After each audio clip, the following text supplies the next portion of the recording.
Қайырлы кеш достар, арнама қош келдіңіздер. Бүгін сіздермен кез келген дастарханның сәнін келтіретін, әрі қытырлақ болып шығатын осындай түрлі түсті вафлінің рецептімен бөлісемін. Видеоны соңына дейін қарап, лайк басып, комментарий жазуды ұмытпаңыздар. Алдымен таза құрғақ ыдысқа 2 жұмыртқаны саламыз, үстіне қантты қосып, венчиктің көмегімен жақсылап араластырамыз. Жұмыртқалы массамыздың үстіне еріген сары майды қосамыз, немесе мен секілді бөлме температурасында ерітіп қоссаңыздар болады. Майды қосқаннан кейін жақсылап араластырып болған соң, келесі кезекте ұнды міндетті түрде електен өткізіп қосамыз. Бізде қоймалжың масса пайда болады.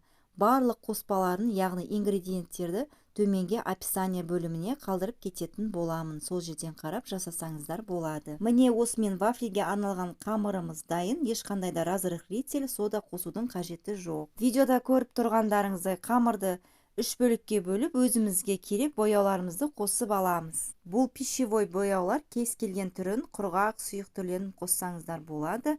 Мен бұл жерде жасыл, қызыл, сары түсті етіп бояп алдым. Және де бұл бояулар кез келген кондитерлік дүкендерде сатылады. Құрметті қыз-келіншектер, менің арнама тіркелмеген болсаңыздар, міндетті түрде тіркеліп, лайк басып, комментарий жазып, менің арнамды қолдай отырыңыздар.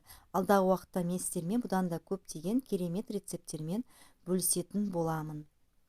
Мінекей барлық қамырымызға өзіме керек бояуларды қосып бояп алдым. Енді вафлиімізді алдын ала қызып тұрған вафельницамызға пісіріп алатын боламыз.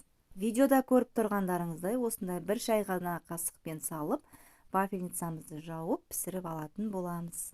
Өте жылдам пісіп шығады. Вафельницадан алып бірден орап тарелкаға қоятын боламыз. Дәл осылай барлығын пісіріп алатын боламыз. Мінекей біреуі пісіп шықты. Осылай кез келген формада орап қойсаңыздар болады. Міндетті түрде вафлиларымызды ыстық кезінде орау қажет. Осымен барлық вафлиларымыз дайын, өте жылдам піседі, әрі қарапайым заттардан жасалады. Міндетті түрде үйде жасап көріңіздер. Сіздермен болған Айнұр. Келесі видеода кездескенше қош сау болыңыздар.